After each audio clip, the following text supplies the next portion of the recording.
How's it going, Rogues Gallery, and welcome to another Flesh and Blood video here on Red Zone Rogue. Today I am so stoked to be joined once again by the Professor, all the way from the local Tolarian Community College. This is a man who needs no introduction, but I'm going to do an introduction anyway. He has, let's see, the largest Magic the Gathering channel, right? You are one of the largest TCG channels in general, and I would say you are a paragon of the trading card game community.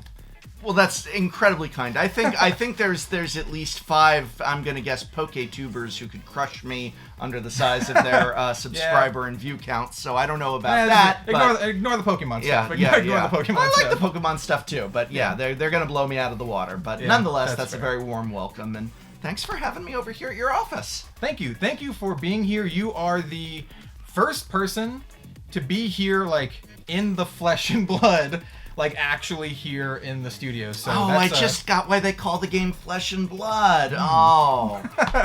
But yeah, thank you so much. And this is going to be... Thanks for having me. Yeah. This is going to be a much different interview than the first one that I had with you. I was quite a bit nervous in that first one. Honestly, it was like the second time I've ever talked to you. Yeah. And since then, we've known each other for a while now. I've had you over to enough game nights at this point. Yeah, exactly.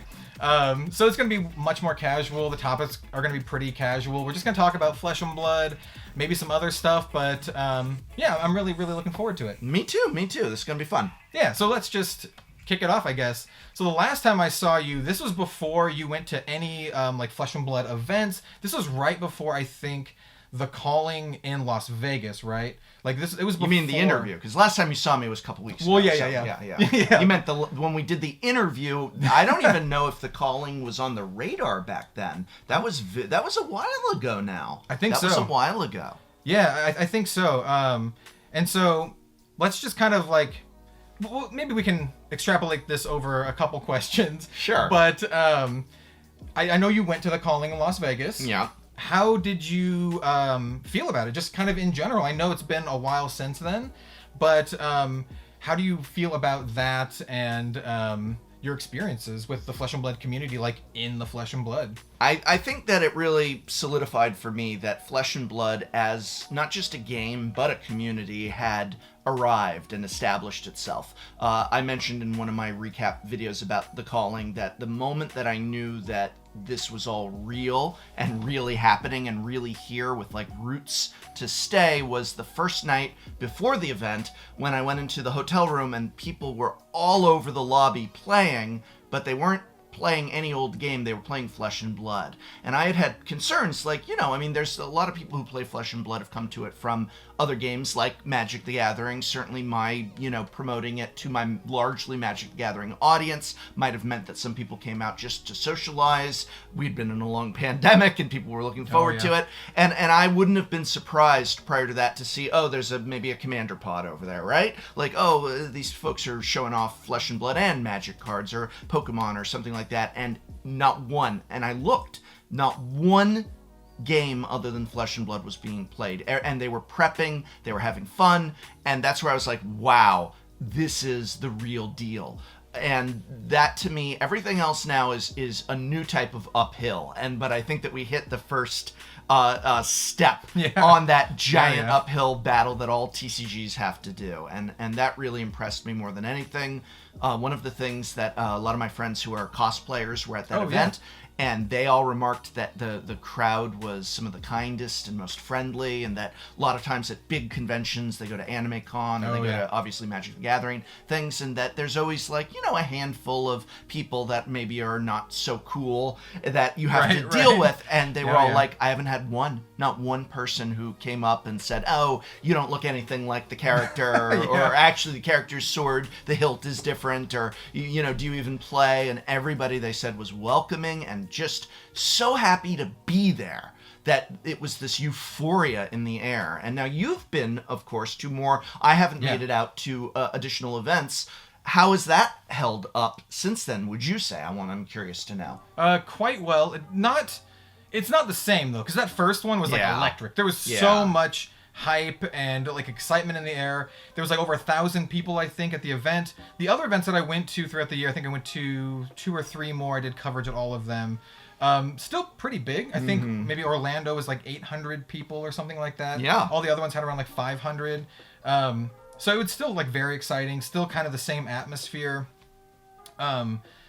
It's fantastic, honestly. Yeah. Like, yeah. It hasn't been so like I never made it to any of the big Magic GPs, but I imagine it was like a Magic GP, right? Yeah. Because you had your coverage, you had your side events, you had all of your like little things. Yeah.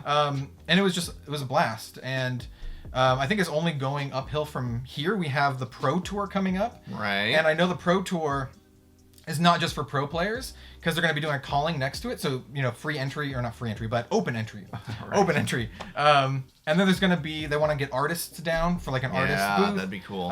James White and a lot of people from Legend Story Studios want to come down for the Pro Tour. Nice. So they want to make it into like a big thing. Yeah. And I think that's going to be the next Vegas-esque kind of event. Yeah. I'm really looking forward to it. I'm going to be going regardless of whether or not I do coverage. Because currently I have no idea if I'm doing coverage. But I'm going to be going to it no matter what. And I think it's going to be fun. That's awesome. So I think in terms of like events, they're like killing it. Like the events are like fantastic. Yeah. I have a funny story. I don't know if I should tell this.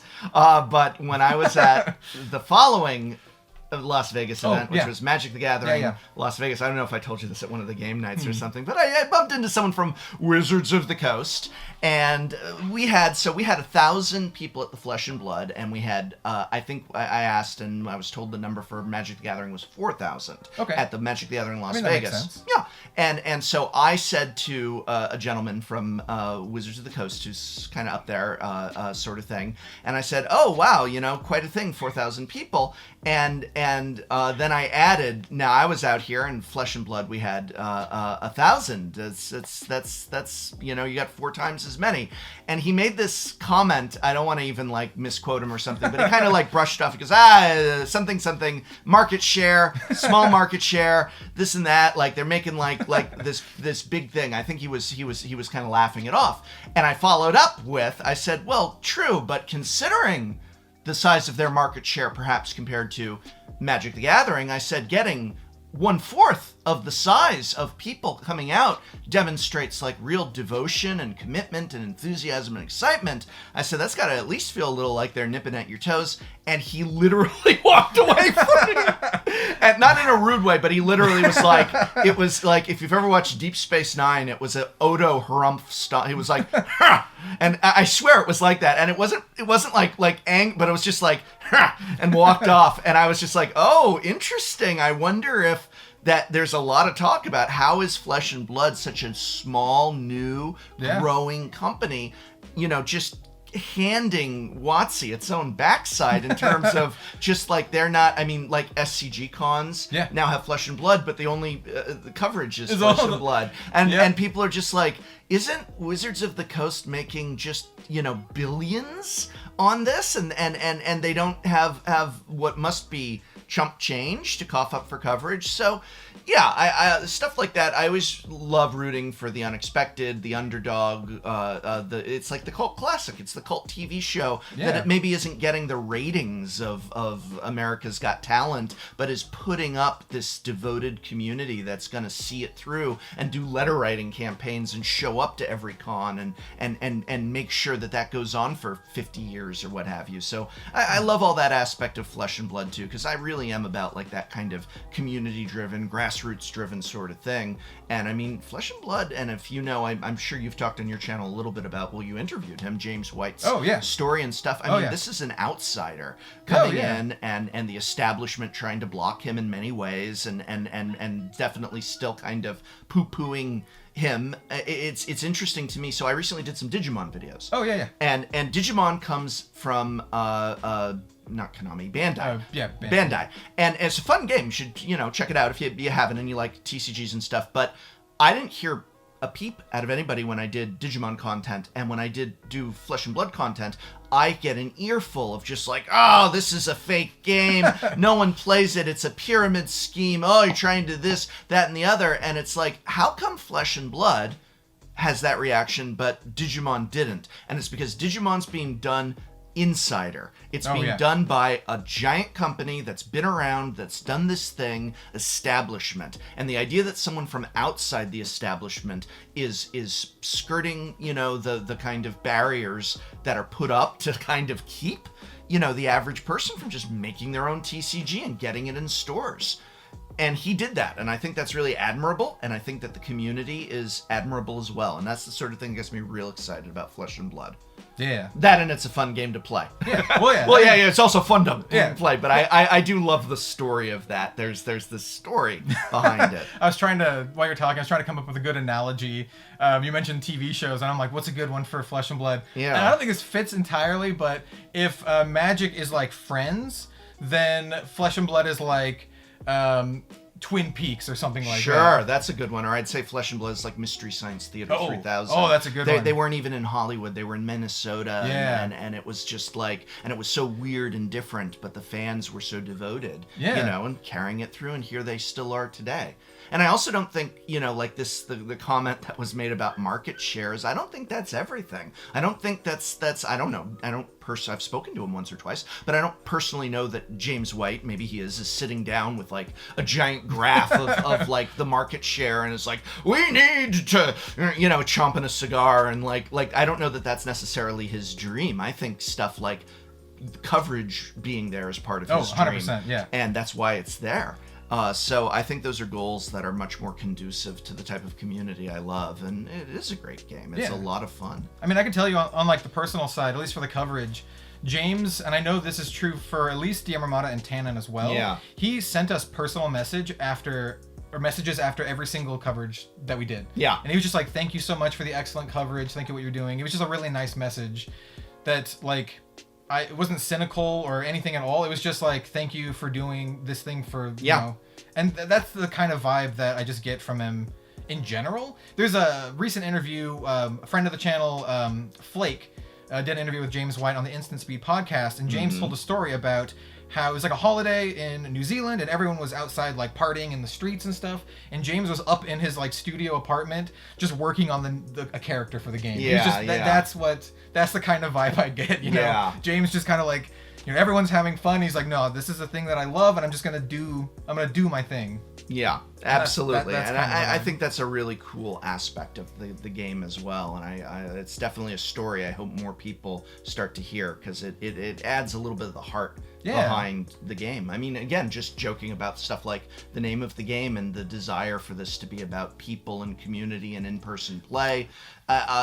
These are not market share goals necessarily. I want to ask you about that too. That's something that I think is a little bit spicy. So, the name of the game, I'll be honest, it kind of threw me off a little bit when I first heard about it. Yeah. The name Flesh and Blood, it reminded me of those old 90s games with the ridiculous names like Blood Frenzy or like Primal Kill or whatever, and I'm like, is it going to be something like this? Like, it's a weird name. But then I learned about it, I got into it. What are your thoughts on the, like, honestly, like, what are your thoughts? I honestly, it's maybe not the most descriptive title of the game itself, because it also makes it sound like, a couple of mortal characters bashing each other's brains in with maces. And I know that, it's got the combat system and everything, but there's magic and sorcery and arcane elements to it. There's fantasy elements, and Flesh and Blood has it sounds more like Mortal Kombat than, That might have been an intent, though.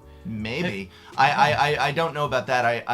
You can ask James White next time you interview him, Mr. Man. But I do know that it certainly, somebody put it to me, I don't know if it was you, if I'm repeating what you said to me one night over games. Okay. Here's a clever thing someone said to me, and you're like, yeah, prof, that's what I said to you last time we got games. I'm gonna say it no matter what. I'm gonna say it no matter what. Was the idea of, like, imagine trying to tell some parent of a 10-year-old, like, hey, you want to check out Flesh and Blood? And it's like, oh my goodness, no, my dear little Billy, like he's very sensitive, or something like that. And it does connotate kind of more of a grisly aspect. Sure. I think we talked about the idea, or this might have not been you. Someone asked me about, like card art and this, and I had said that my son actually recoiled more from Magic card art than from Flesh and Blood card art. There's a couple of them that's a little gory, but boy, you go through, all the black cards in a new set, and you've got some rather grisly imagery that I think we as established players and maybe just adults are a little desensitized to. And my son reacted to those Magic cards, and he didn't react like that to, the couple of Flesh and Blood ones where someone's head's getting bashed in. It's like compared to a zombie, like if you've seen Macabre Waltz or something. Oh, yeah. Compared to that, that's nothing. So, I could see that. I was a little creeped out by the, it was going to date me, by the Crypt Keeper when I was a kid. Yeah. Maybe. So then you go the other way and you say, so what if they had gone with a name for the game that was a little bit more like, mystical heroes? Yeah, I don't know. And then it's kind of milquetoast, isn't it? Yeah, 'Cause exactly. it's like that could be. It's so. One thing about Flesh and Blood is it's a distinct name and it's memorable. And it's just like, heroes of magic. Well, then we're getting into heroes of magic. I think that's actually Heroes of Might and Magic. Oh, wait, that's taken. But there you go. It's like a lot of those kind of generic descriptive Heroes names. of Wraith or whatever. Sure. Yeah. Heroes of Wrath. Yeah. It's kind of angry, Bravo's best. Yeah. Something like that. You could have called it mystical training adventures. No, mystical training grounds, MTG. No, that wouldn't work. Yeah, but I don't know. It's whatever it is. You can't change the name now. Right. And so I think that it is good that a lot of the recent sets have been not like we're going to zombie apocalypse land, but we're going to a festival. It's a carnival, and it's showing that a little bit more, and it makes for a nice balance. And again, people just call it FAB, and I think that's great that the abbreviation is FAB because it's FAB. It's like fabulous, that's good too. Yeah. So I mean, it's a tough name to sell to a skittish mom, I think, or or a parent, mom or dad.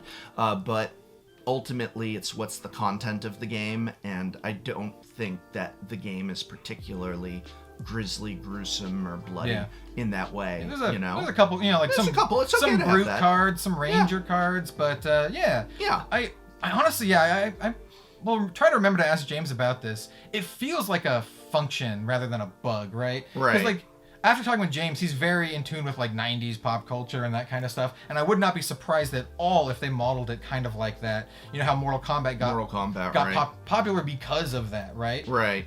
So I would be very interested to know if it was like a marketing thing and they like tied it into the meaning of the game, being played in the flesh and blood kind of stuff. Right. Like a double whammy kind of thing. Yeah. Because I think James is a pretty smart dude, so I wouldn't put it past him that it was like intentional. Speaking of like the company, how do you think the company has fared since I talked to you last? I think since last we had Tales of Aria and then Everfest, or was it Monarch, Tales of Aria, and Everfest? I think Monarch was just coming out when we were doing our last on-video interview. So we've had several sets. I think that it's good that the sets are coming out, and also at the time the big issue was that because of a combination of high interest and the production and supply issues that happened at the start of the pandemic, ships going up in canals didn't help either. That there was a lot of issues with people being able to get packs, and I was getting really sick of non-players saying like, oh, Flesh and Blood, I'm gonna have to spend $30 a pack. And I'm like, well, Magic the Gathering packs are $30 now too, so you don't seem to be complaining about that. And also, that isn't true, but don't let that stop you. Go off, friend. And so I think that we have had in these sets not as big of a problem of people being like, we're getting, there just wasn't enough to go around, and the prices are prohibitive to someone who just casually wants to play and collect, and getting away, I feel, from this idea of this as a speculator's collectible and into this being a gaming community that includes collectors who might speculate and players who might collect, and that wonderful just ecosystem of people are not one thing or the other. They can be many things, but what you don't want is this idea of like again the really ridiculous criticism of nobody plays that game, you can't even afford it, it's just people trading expensive cards back and forth with one another. That's gone. I feel I haven't even heard that much anymore, and so I think that's a really good thing. And I know that thing in some ways too also helped sell parts of the game, because yeah, it's exciting if someone's like, man, I pulled a whatever $500 card, and you're getting a little bit less of that because supply is more reasonable and pricing is more consistent, and so yeah, some of those higher end numbers are going to go down. It's a give and take. 100%. Yeah. And I think that's 100% true, too, because, like, I think Tales of Aria First Edition and Everfest First Edition are still, like, less than $100 a box. Right. You can get them, like, $70 to $100, depending on where you go. There's still cards in the set that are worth money. Like, you can still open up, like, a $300, Grandeur of Valahai or whatever from Everfest that's, like, $300. But you can also buy the box for, like, $80. So, like, any kid going into the game store can open up a pack and then pull a $300 card, which would be like kind of life-changing for the kid, right? Yeah, sure. If I opened up a $300 Magic card when I was a kid, that would have been insane. Absolutely. I immediately would have cashed it in and bought more boxes. Yeah. So I agree. It's a give and take. I know some investors are more down on it now because they can't make the ridiculous returns that they could before, but it's so much better for the players. You can just buy whatever you want and play. So I think that there are different phases, and that there was a growth period in Flesh and Blood where it did have the attention of collectors and speculators, and also just people. There is a tantalizing aspect to gambling. Listen, I'm going to buy a pack and trading card games are kind of, Sure. But I think right now we're seeing the growth of what's a vital part of this game long term as well, which is simply player base. And so I think that those boxes being down is good, because it means access to the game for people who do want to just crack packs, or again, buying singles that you can get a lot of a deck on the cheap, and you can put that together for, a smaller amount of money than you used to be able to. There are ways to access the game for gameplay that are opening up, and I think that's good, and we're going to see that growth. And then what's going to probably happen is in the next couple of years, there's going to be another kind of shift, and it might go back the other way, where there's a set that's going to come out with must-have cards, and it's going to coincide with a big convention that's going on, and a big Pro Tour, like no other before, or something that will light that spark where suddenly, getting packs is tough, and then that's what everyone's talking about, and that too drives interest. It does, and we'll suddenly, hit that larger player base, and these ideas can expand and contract, but overall we want to see the entire game and the entire ecosystem growing, developing, and more than anything, putting down roots and stabilizing. And I think that is, or by stabilizing I mean like that people are playing long term. They're not just buying and then quitting after a couple months. That sort of stability is that there's an active and enduring player base, and I think that's there now, and I think that's important. And right now we're just in the player base or game player growth period. With that said, so you're talking about that, I was thinking, what do you think Flesh and Blood needs to take it to that next step? Because I know we've talked before, and I know you've mentioned that you think Flesh and Blood is, and you're not wrong either, Flesh and Blood is very complex, right? What do you think Flesh and Blood needs to draw in a more casual crowd, to draw in a bit of a wider net, or do they even need to do that? No, they do. That's still a problem. You're actually working very hard on that, because not only you, but I think that being able to spotlight things like the commoner format and multiplayer capabilities and things are good. Those take care of issues. Somebody's complaining about cost. You've got a budget format. Somebody's complaining about socialization. You've got a multiplayer format. That's good for the overall game.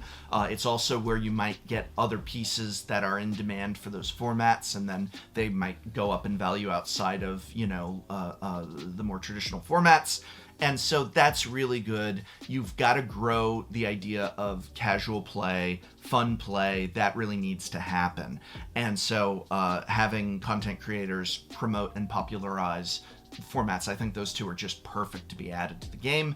And hopefully also Legend Story Studios starts to nurture them as well and help promote them and put a spotlight on them as other ways to play and have fun, because I do think that grows segments that are in need of it. And it really comes down to that access for the casual player as well as the enfranchised player. Yeah, Yeah. It helps that the formats are also just a lot of fun to play. Right. In my opinion, the multiplayer format, I know a lot of people still haven't tried it, but it's the most fun I've ever had playing the game. Yeah. It's just so much fun. It's like one of the reasons why like Commander is the most fun that a lot of people have playing Magic. Yeah. You have like this social interaction and it just amplifies everything, you know, to a degree where it's just a ton of fun. Even if you have like a crappy deck, I like building these weird janky crap decks and they're just fun. Right. You can play with all these cards like Sunkissed and Moonwish that are like in normal Flesh and Blood not that good, right? Yeah. But if you have a multiplayer, you know, setting, it doesn't really matter if they're not that good. Maybe the other player's playing something, you know, too strong, and everyone just kind of like goes and targets them or whatever. There's, you know, politics and stuff. Yeah, and that's why that format's really important, and it's really important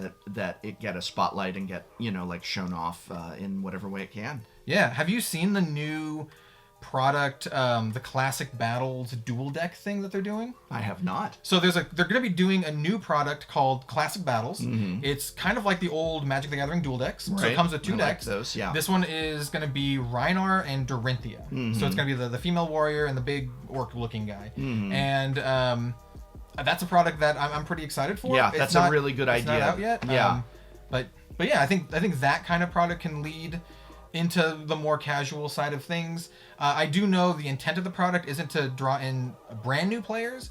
They want the free Ira decks to be that. Mm-hmm. They want the free Ira decks to be like what brings new players in, and then the $12 like the cheap Blitz decks. Yeah. And then the next step beyond that, I think this is what James told me. They want that to be the dual deck kind of thing, like an intermediary between just starting out Blitz decks and then like constructing your own deck. Yeah. You know, at a skirmish or whatever. Yeah, and that's a good thing too, especially as those blitz decks continue to grow. They're not necessarily balanced against older ones, and so people might start asking, oh, if I want to pick up something to play with my friend, which obviously that's what a lot of people do, or my partner, or what have you. I think that's a great move on their part. I really do think it was a mistake that Magic stopped doing dual decks. It served a certain segment of the Magic the Gathering player population very well. It was a great access point for just the type of player that you described, as well as an orbiting radius. I knew more enfranchised players that still liked to pick up the dual decks, and I knew more casual, newer players still found them very appealing. It's in a lot of ways that product and that product box design is a bit of an ad just for the game and the gaming experience, and this idea of you and a friend each get a character and battle those characters against each other is a really good one. It works with Flesh and Blood, so that's very exciting. When are those coming out? So I believe they're coming out in the next month or so. Nice. I'm looking forward to pick some up, play with them. I wait your review on them. Yes. I made a video. Come on over, we'll get some games. Oh, dude, yeah, for sure. So I made a video on them, and I did levy one critique. I think they're awesome. Yeah. I'm gonna buy one. I'm definitely gonna do a review on them. Mm-hmm. My one critique is the price. I think they're a little expensive. What's the price? I'm gonna ask you first. What do you think a good price would be? Just $19.99. Oh, they're like more than double that.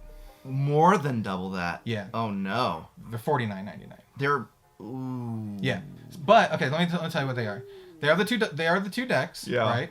That was my big critique. Yeah. Yeah. I'm like $50 is a lot. Yeah, that's more than a Commander deck. It's like it's a board game. Like, yeah, it's like you want to go buy Catan or something. Catan's like $30, my friend. Well, there you go. Maybe I'm thinking about more fancy ones. But anyway, you can buy Catan in Target now.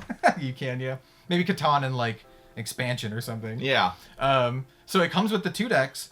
The heroes are going to be cold foil. The weapons are going to be cold foil. And then all of the equipment are going to be rainbow foil. Okay. And then it's going to come with a full color lore book in it too. Okay, that's kind of cool. Is it 100% reprints, or are they doing made new designed cards? So far, the cards that we've seen are new. They haven't spoiled the full deck. No, we've only seen a couple cards. They're new. Okay, you can only get them there. We don't know, but they might be in the new set. Yeah, so far you can only get them here.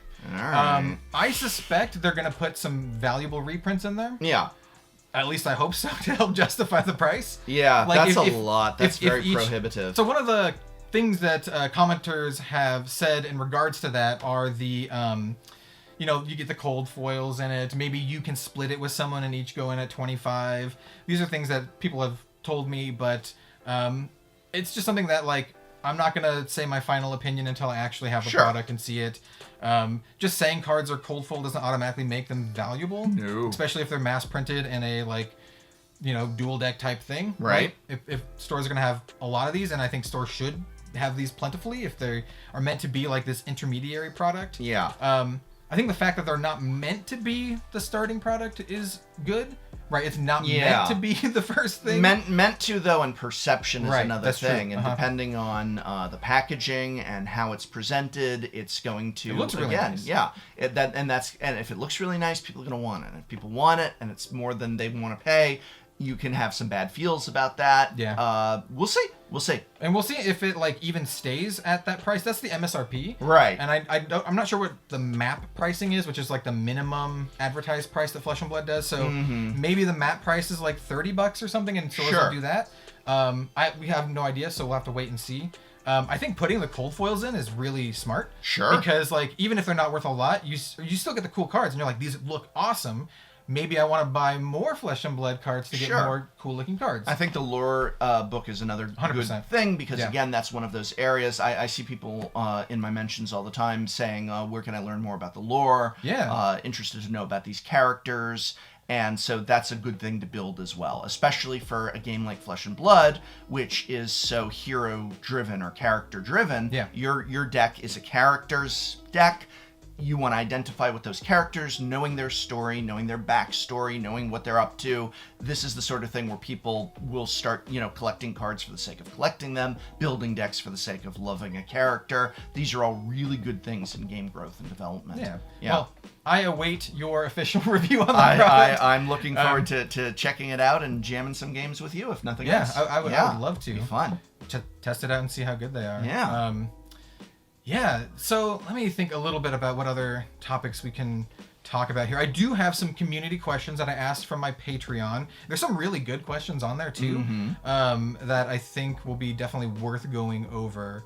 Would you like to talk about those first, or we can talk about what you have going on? It's your show. Let's do the patron questions first. I have it kind of queued up here. Yes. And if this takes too long, I will cut it out. And so you will people watching will either see me do this, or, no, I have it. I pulled it up. I'm too quick. All right, cool. So let's go over some of the quick questions. All right. And I'll shout out some of the people who asked them because they're my lovely patrons. Thank you so much for the support. So this one comes from Superworm. He's actually the Swiss national champion for Flesh and Blood. Wow. Hey, Superworm. That's a super job. It's very good. He asks, what is your favorite hero? So here's a difficult thing. Is it my favorite hero in terms of flavor and personal affection, or my favorite hero to play? So right now, I have just gone full Dash in terms of favorite hero to play. It's the type of games I enjoy the most, and Dash is also a favorite of mine.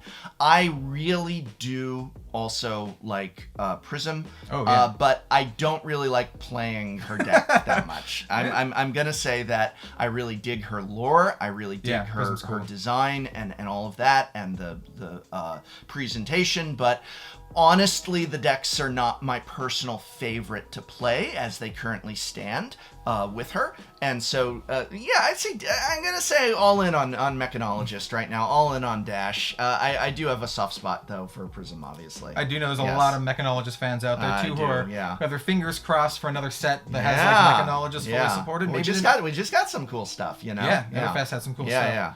Yeah. Let's see. Go Again Gaming. So this is one of the people who do the multiplayer games with me. Oh, lovely. Go Again Gaming. He's going to actually ask about the multiplayer formats. We talked about it a little bit. Right. But his question is actually geared a little bit differently. So he says, do you think that all card games should have a go-to multiplayer format? Is it crucial to have a successful casual social format?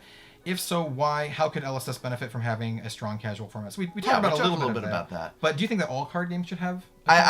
You can't make blanket statements like that. So, for example, Pokemon TCG, to my knowledge, does not have a multiplayer, nor I don't think it's really set up where it could have a multiplayer. Yeah. And then I was just thinking of Digimon because you mentioned Digimon. Digimon, but like Yu-Gi-Oh. Oh. I know I was even. That would be rough. Yeah, it doesn't. I asked. I was talking with Team APS, Paul over at Team APS. Yu-Gi tubers, you check them out if you like Yu-Gi-Oh. And I watch them. They're actually good. They do good stuff. Well, they also do some product reviews. Very cool people. And I said like how would multiplayer work in Yu-Gi-Oh? And he was like, how would it work in Yu-Gi-Oh? Yu-Gi-Oh. I know. And he's like, I don't know that it would work in Yu-Gi-Oh the way it's set up.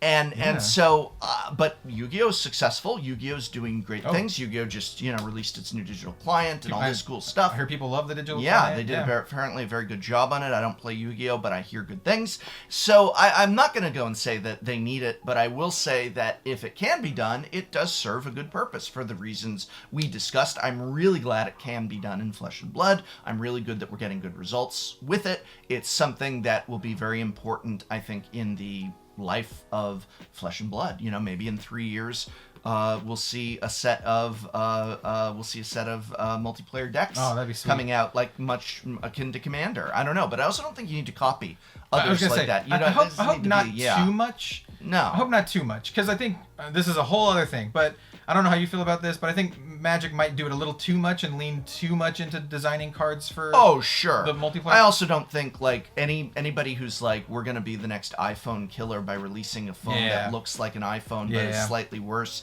is not going to be the iPhone killer. Exactly. We made a game like World of Warcraft, and it's like, okay, you need to do your own thing. Exactly. And I'm glad that James and Legend Story Studios is doing their own thing. That's how you make your mark, not by saying, cool, we'll have our version of Commander decks and our version of this. So maybe in some ways the fact that these new dual decks are more expensive, but they're going to do things that Magic Duel decks, they were kind of cheapo. They weren't that valuable. When I would do the price analysis on it, it would usually be not too spectacular. Some of them were even, a little worse off. And so maybe this is something special in its own unique, distinct thing, or can develop into it over time, and that's the way to go. So, yeah. Yeah, I agree. Yeah. Here we have a longtime patron whose name is Shopping for Noobs. Let me go over this real quick. This is a good one, actually.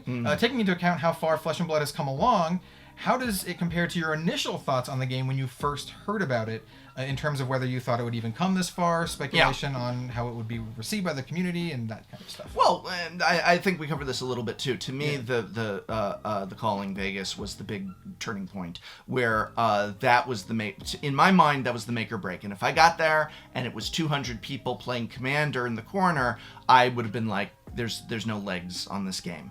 And instead I saw the opposite in force. And so, I think that it has come a very long way. People, making the comment of, this game won't be around in 2 years. And it's like, well, the game has already been around 2 years. So you mean it won't be around in 4 years? Why do you think it would stop after 4 years? Yeah. You don't think it'll make it half a decade? Like, what weird criteria is that? Yeah. I think that its biggest challenge now, as we said, is establishing a kind of passionate, casual player base alongside the tournament grinders. It's doing a great job in tournaments. It needs to get people who are obsessed with the game for reasons other than grinding value. Yep, I agree. That's exactly what I believe to be its biggest challenge as well. Yeah. Which is why it's one of my big focuses this year. I just want the game to grow, and I think that's the best way to do it. Yes. This is kind of off of that. How do you feel about the direction the company has been taking lately? And they specifically reference the new recyclable blister packaging, the new products like the dual decks and official tournaments and that kind of stuff. Yeah, I think it's doing great things. It's being bold and innovative in that way. I mean, there was actually Wizards of the Coast just announced what they're doing in terms of environmental packs, and it's way worse than what Legend Story Studios is doing. I have no idea what they're doing. Yeah, well, they're doing baloney, if you ask me, and everyone called them on it. They're doing the thing where they're saying, like, a percentage of these packs, it's made from recyclable, friendly plastics. Oh, gotcha. Okay. And people are taking a look at this, and it hasn't happened yet, but it sounds like baloney. It sounds like they don't want to give up the plastic wrappers, and so they're trying to put a stamp of environmentally friendly on it. But the reality that, and again, you'll have to read the Reddit thread on it, people with way more knowledge on how this works than me were commenting, and they're saying, this isn't recyclable, it's not going to be able to be reused, it's not made of reused things. This is a thing that companies do to try and grab that green stamp without actually doing what it takes. I was very disappointed in that. Again, we'll have to see more as time goes on, but it looks like they very easily, I'm sure, could have had the opportunity to pivot towards what Flesh and Blood is doing, and they're not. And again, it's what happens when you get to be an older, more established, company like this, where it's going to be a lot more difficult to sell the board of investors on taking risks and taking chances and making moves like that. And so it's really exciting that Flesh and Blood has been able to do this. Let me ask you, with your ear to the community a little bit better than me, how has that gone over specifically in regards to the packs? Because I really like them. I know there was concerns about being searchable and about damage to cards on the interior potentially. Has that died down, or are people still worried about those issues? Has anyone been able to successfully search a pack and show a video? Because I screwed up in my video because I'm not a dirty thief, and so I don't know how to search packs properly. So I should have turned the lights off. Apparently, I didn't turn the lights off. I knew it was going to happen. I was very stressed about that video because I was like, I'm not going to be doing this right, and I don't know any counterfeiters, and I don't know any thieves. So I was just like reading online, and I tried to do the flashlight test. I should have turned off all the lights in the studio to be able to see through it, but I had made a challenge in that video to be like, show me that you can search these packs, and I haven't heard anybody take me up on that offer. There's been no video of like, here we go, I'm searching the pack, oh, there's the card, named it, nothing like that going on. Yeah, you're right, there was some initial concern from folks, not a lot actually. I just had a couple like loud people, but honestly, it's been like really good. All of the, even like the investor people, like it's been good from everyone. Right. There hasn't been any noticeable damage caused by the packs. Now there is some like dings on the corners, but those are obviously manufacturing like errors that happen in a lot of card games. It's happened in other Flesh and Blood sets, for example. You'll have like all of the rares have the same ding on the top corner, or something like that. That has been a thing in Everfest, but in terms of like the actual packs, the packs have been like almost unanimously like loved. Right. I love the packs. I mean, honestly, opening Everfest packs and then opening a different card game or whatever with their plastic packs, it's like I just love opening the paper ones, man. Like, it just feels nice too. So it feels nice, and I can also just throw them all into my recycle bin and not the garbage. Well, and I mean, even like, I don't know, I'd have to dive into it. Even if they're not able to, like burn and reuse or whatever they do with that, the fact that that's paper is it's biodegradable. Exactly. It can go right in the compost sort of thing. It's a huge step in the right direction. It's very exciting that a young new company like Legend Story Studios can take those risks and make those innovations. And it's really sad to me, like, people were expecting Wizards to just be late to the party and be like, hey, we're doing those packs now too, and they're trying to have their cake and eat it too, and they're accomplishing nothing in doing so. So it's very disappointing. Let's see. Oh, this is another interesting one, I think. This will be an interesting one, like, uniquely from your perspective. When hanging out with friends or meeting new people at LGSs, maybe you're going to, like, mocks or whatever, how common or uncommon is it to meet people who have not ever heard of Flesh and Blood? Have you ever come across that yet? If you've mentioned it or something, they're like, I've never heard of that. Not only has everyone that I mentioned to heard of it, people come to me and say that they've played it. Oh, nice. I get that at mocks a lot. Someone just the other day when I was there, he's not even playing Magic, but he said, I play Flesh and Blood. I know the employees there really like it. I was at a pizza place. And it was really funny, and someone leaned over and said, hey, Prophet, it was nice that he said, I don't want to disturb you, but I just want to say I love your content, and thanks and he says, and thanks for getting me into Flesh and Blood. I was like, oh! That's awesome. And then I went back to my pizza, and it was just the type of fan interaction you want, which was like, hey, don't want to bother you. Say you're doing good. How's it going? Bye. Like especially if you're having dinner. So that was really nice, and it was a lovely little treat. And then Flesh and Blood. So I hear it a lot, and I mean, I also take that as a good sign. I take that as a really good sign. Yeah, that is super. That's actually really awesome. Yeah. That's one of my favorite things, that when people like talk to me either through like DM or they meet me at an event and they say, you got me into this game. That's like one of the best comments that I hear. I'm like, that's awesome. That means that my goals are like, what I'm trying to do is working, basically. That's one of my big goals, is I just want more people to play these games that I love. And if people come up and tell me that, I'm like, awesome. That means it's working. So this next question is by Clark Jansen, and this one's a kind of a doozy, actually. It's a two-parter. He says, we already talked about the first one, so we'll skip the first one. The first one was about biggest obstacle growth. We've talked about that. But also separately, how do you manage the line between maintaining a healthy relationship with a company, Wizards of the Coast, Legend Story Studios, while still not holding back in deserved critiques. Because I know that you pride yourself on these critiques. Yeah, I mean... yeah. Yeah, I mean, I guess we're gonna find out with this new double deck. Do they have a name for the product? Yeah, it's called the Classic Battles, and then the two characters' names. So Dorinthia versus Reiner. So I assume they'll do Classic Battles X character versus character. Yeah. They should have worked double in there somewhere, or dual. I mean, you know, Wizards can't own dual. Like, it's a dual battle. I don't know. Anyway, I guess we're going to see with that. I'm not predicting it. Maybe it's great. You know, maybe it's going to be really worth the money or something. I think that obviously it's difficult, especially when you're a smaller creator. When you're a creator like my size at this point, I'm like, I don't care. Like, you know, sort of thing. Right, I'm going to be able to keep doing my videos, and Wizards of the Coast needs me more than I need them, which is proven by the fact that we're currently on probably not that great relations, and I'm doing just fine. I don't get preview cards, and I'm doing just fine. I don't need it. And a smaller creator, that's a big... I get that. That's like, oh gosh, that's a big deal. Don't want to step on toes. And I mean, I honestly don't think all creators need to step on toes. I'm a toe stepper. I've always been a toe stepper. I'm not a toe stomper. I don't want to be a, you know, like just intent to be an antagonistic voice or a toxic voice, or just, you know, I always hate it when someone says you're always negative, because I'm not. I'm positive plenty, but I'm negative as well, and that's me. You have to find your own voice. I think the thing is that you don't want to compromise yourself in terms of, like, let's say you didn't like, you know, this new product, and you know, you've got the CEO on the phone to you.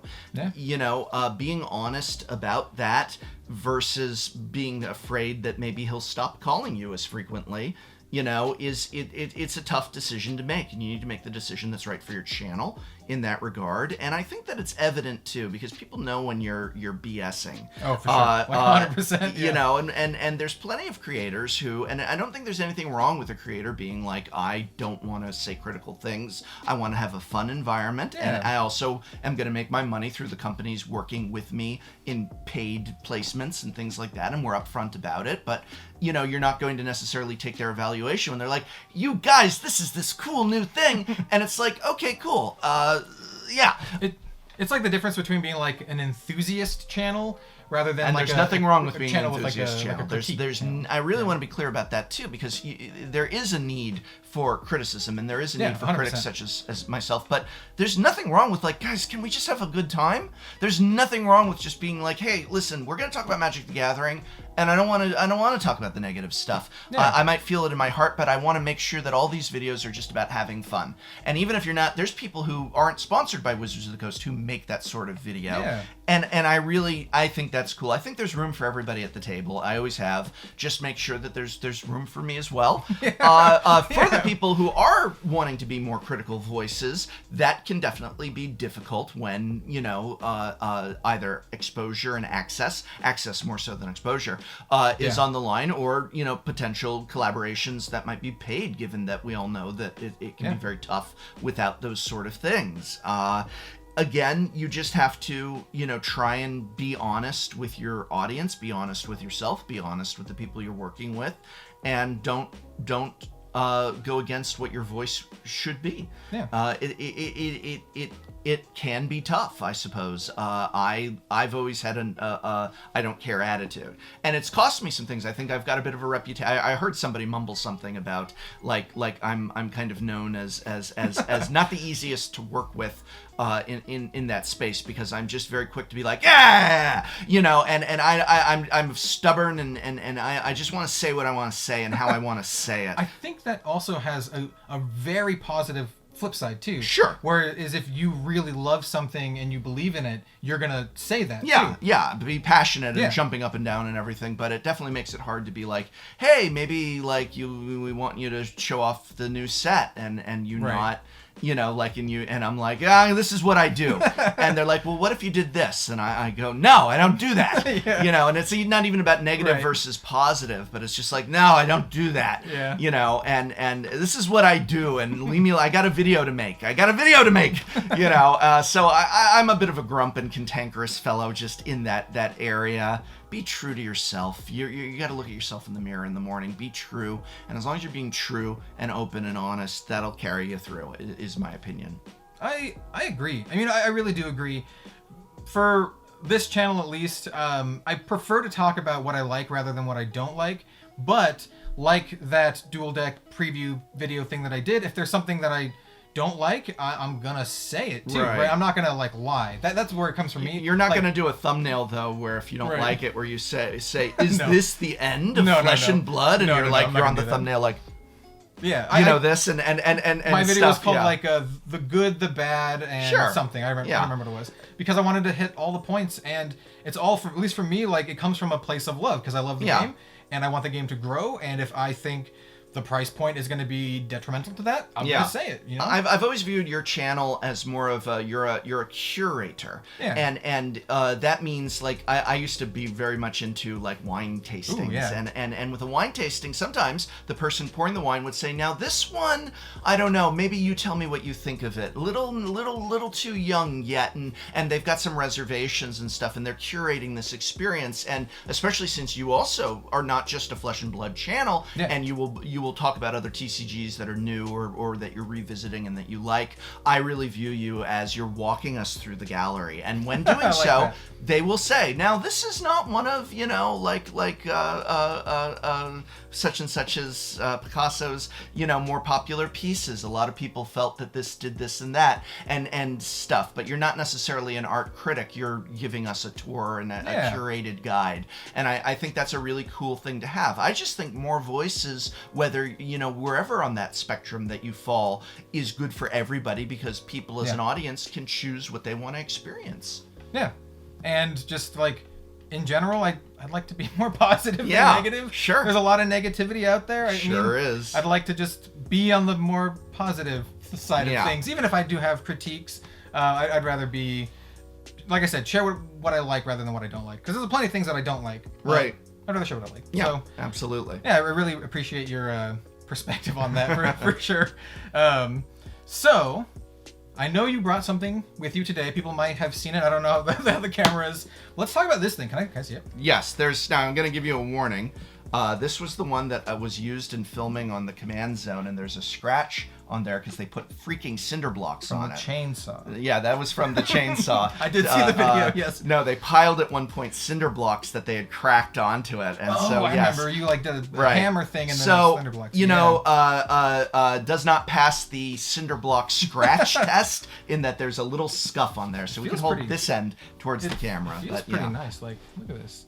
Should autofocus decently well. Yeah, look at that. It looks really nice. Yes. I do have a couple of GameGenic products myself, and it does feel like the other GameGenic products. I have one just sitting right over there. Mm-hmm. So yeah, I personally do like the GameGenic products. I very much think that for higher end or just what we might call premium deck box and accessories, that GameGenic really has great materials and construction on what they create, and so that's one reason why getting to work with them on this has been fun. I like that that's not this flimsy plastic thing. Yeah, I was wondering. It's got some real heft to it there. It's solid. Yeah, it's actually I feel like if I drop this, it would be totally fine. Right. I'm like, whoops, and then I drop it, it would be totally fine. Yeah.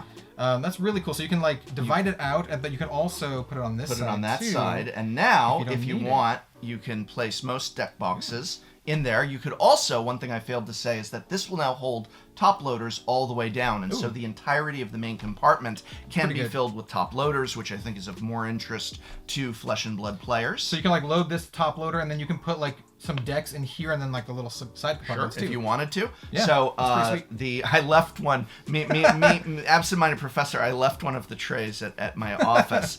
It will come with 2 trays, and each of these trays will hold a Blitz deck. So that's really cool as well. That was one thing. That was one reason a lot of people who were into Commander were like, why doesn't it have one big one? And I had said I like the idea of 2 Blitz decks and a classic constructed was part of the thing that we were talking about. And of course, the fact that this this top one can hold 12 to 13 top loaders just by itself, regardless of how you have the interior configured. And so you can have your equipment package in there. And even if you've got like, I mean, some people go crazy on those top loaders, and if you've got it like 3 sleeves in there, you know, maybe we're talking 11. I do think it'll still hold 12 with that, but it also fits these things too. Right. He just so like you've got just your showed hero, right? Like that. Look at that. Yeah. And so you've got this for your hero, perhaps, or just a nice piece of equipment that you want to show off. Yeah, that goes right so in there. good because there are so many Flesh and Blood players I know who are like, I need something for that. Doesn't fit in that one though. But it does fit in the side, which is what you need though, right? Yes. Because you can fit it in that one and then put your decks in all of the other compartments. I just jammed it in. I shouldn't have done that. There we go. Oh, okay, came out pretty good there. But yes, it does fit in the side like that's that. Awesome. So yeah. Ooh, and there's this thing too. Yes, so that's great if you've got a deck that isn't taking up the entirety of the main compartment. You can put that in there. It expands. I love this. Yeah. I just want to say I love this because what I've been doing instead of this is I have a bunch of those old little tiny 60 card starter deck cardboard things. Do you remember those? Yeah. I've been using those to fill in. Like I have some Wyvern ones, some old Magic ones. I've been using those. So having a product like this that also kind of has like this kind of expansion, kind of like compression thing. It lets you have really it nice. very tightly like fit in there, and people who have double sleeved cards and they like to push the air out. And again, this is just it's foam. It's not gonna like necessarily be the strongest thing, but it does add some amount of pressure, and it also lets you hold it in tight. If you've got smaller decks, you can get a couple of these, that sort of thing. And so we're offering that on the Kickstarter as well. Yeah, I mean, like all transparency here, I backed the Kickstarter. I backed it for 2 of these because I literally think this is like the best deck box for Flesh and Blood players. Like just straight up. And me as someone who plays a lot of other card games, it's so versatile that I could just see like me wanting this for whatever other card game I'm playing. Yeah. Like whatever needs I have. And I backed like for 4 of these. These just seem so useful. They're not very expensive. So I'm like, I know I'm going to want some of these things. So yeah, I personally think this is awesome. I know a lot of other people in the Flesh and Blood community that I've talked to have kind of echoed the same sentiments. Like, this is like, it's so awesome that you thought about Flesh and Blood in particular. Sure. When designing this, because I do think it is perfect for it. Well, that was one of the things I saw at the calling, is especially with people wanting, you know, all their equipment in top loaders. It was a lot of kind of cumbersome, you know, you'd have maybe a deck and then a smaller deck box and then like a stack of top loaders. Yeah. Because a lot of deck boxes just aren't made for top loaders. Nope, not quite. I'm afraid afraid not on those. But it would still fit the top loader. It would fit the top loaders. So if you've got a top loader handy. Actually, so these are the bit of the taller ones. Yeah. I do have some top loaders. Yeah, is it okay for me? Oh, for sure. He's got such a nice collection of things. But yeah, now that's like that, the top loader, look at that, fits perfectly. You know what? I don't have any, but I think it would also fit the I don't know what they're called, the little snap cases. Not only does it fit the snap cases also fit within the removable trays. So this will hold about, I believe, 5. Don't quote me on that. I say it in the video. Go check out my review video. My memory's hazy at my old age, but I do believe you can put 4 or 5 of the Ultra Pro snap cases do fit inside the tray. And of course, like I said, the tray will hold a Blitz deck, and that was one of my things where, yes, this wasn't designed exclusively for Flesh and Blood, but it did have Flesh and Blood in mind, because one of the things I said was, I like to have Classic Constructed, but I love to play Blitz. Right. Yeah. I don't jam Classic Constructed for fun that much these days, but I do jam Blitz games, and so I like to keep 2 Blitz decks on me. Yeah. That way, there's one for someone that I can jam with. Exactly. And so I that was one of the things, as I said, I'd like 2 Blitz and a Classic Constructed, and then of course, multiple options for top loaders. So the main one is you can put the top loaders in there, or of course you can adjust this. You can have your top loaders in here and your Classic Constructed. That's giving me some ideas too, actually, because you can keep like your decks, and then I can bring. Say I'm going to an event, I can bring a couple like little freebie commoner decks that I can just give away to people. Yeah. Just keep them in there and be like, hey, if you like it after we play, just keep the so deck. you know, I definitely liked the idea of this as going down to the calling or something like that, and you've got everything just in this one place. Yeah, so I thought of it like as a briefcase. So you've got, you know, your papers at home and filing cabinets, just like you've got tons of decks and cards, but you're not taking all of that with you. Well, most of us aren't. And so it's like, what are you taking down to your local game store, your friend's house, or your calling? And so, okay, yeah, classic. I'm going to grab this classic constructed deck, couple of blitz decks, my top loaders, and just put it all in here like a little briefcase. No, it doesn't have a handle. We talked about it. It couldn't be done for this particular design. I mean, I actually prefer it doesn't oh have a yeah, handle. I liked the idea. At one point, I was talking about could we have like a little handle, but it's awkward. Because I want to put it in my backpack. Yeah, that's what I want to do. Well, I wanted the handle to kind of to like sink down. Yeah, That'd be cool, actually. We'll see. So That was the future. Currently, what I use for my Flesh and Blood deck boxes, and even like when I go over to your place to play Commander, I use the Ultimate Guard Archives. Right. And I just stick 3 of those, like what they call boulders. I just stick 3 of those in there. Yeah. I'm going to use this instead. Yeah. Basically, because it's smaller. I don't have to use all the deck boxes, though you can. Like you said, you could fit the deck boxes in. And then I can just stick like a deck here and then have like a bunch of blitz decks and then some tokens and dice or whatever. Actually, I think I could stick... I have this life counter that's like the size of a card. I can stick that in with all of the dice and tokens into one of the compartments and then the deck. Like, it's just like... It's got a lot of configurations. Yeah, that's the ideas. I more than anything, having reviewed boxes over the years, a lot of people said, oh, that's for Commander players, I play Modern. Oh, that's for Commander players, I play Flesh and Blood or Digimon. And so we wanted it to have all of those configurable aspects. It's very compact, too. Like, I don't know how it looks like on the, the Kickstarter or whatever. Right. But, like, I could fit this plus another one, maybe another one. I could fit, like, 2-3 of these in my backpack. That was another aspect as well, is I know, again, people are like, I want to carry 15 decks. And it's like, okay, I wanted this idea to be compact, portable, that sort of thing, especially for going down to the store. Yeah. I know that isn't for everyone, but I did try still to make it for everyone in terms of that deck that you want to take in and play. Yeah. Final thoughts on Flesh and Blood and... Well, I'll get my final thoughts on this. I think this is awesome, by the way. I haven't talked about it too much. I tweeted about it. I think it's fantastic. Like I said, I personally backed it for 2. I would have backed it even if I didn't know this guy, because I think it's a sweet product. I think it's literally perfect for Flesh and Blood players. Like, no question. I can't think of a single other deck box that's better for Flesh and Blood players. Just hands down. Like, that is what it is, I guess. Thanks. I mean, that's my verdict on this thing. I'm really excited to get it when it comes out. I can't imagine how many of these you have to ship out. I'm not personally shipping them. I'm not personally like there. Oh, this one's going to Australia. Oh, look at that. It's going to be a major operation for the facility that does. Yes, we do ship to New Zealand for Flesh and Blood. Yes, James White, you can get one.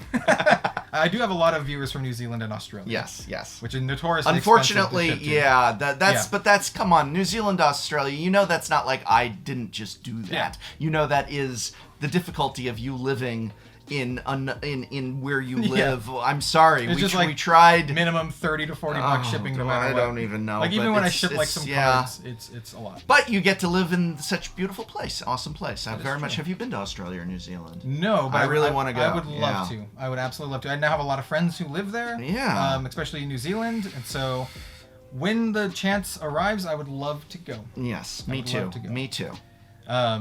So yeah, final thoughts on Flesh and Blood for now. Where do you see Flesh and Blood going for the rest of the year? We have the Pro Tour coming up. Yeah, keep that chugging. Keep that chugging. Just keeping those events. I think it's really smart, their relationship with Star City Games. Yeah. Especially since those SCG Con events are not just Flesh and Blood. I think that's 100%. A great way to attract interest on other people. Already we see a lot of Magic pros showing interest in Flesh and Blood and playing in it, and I think that's a great thing.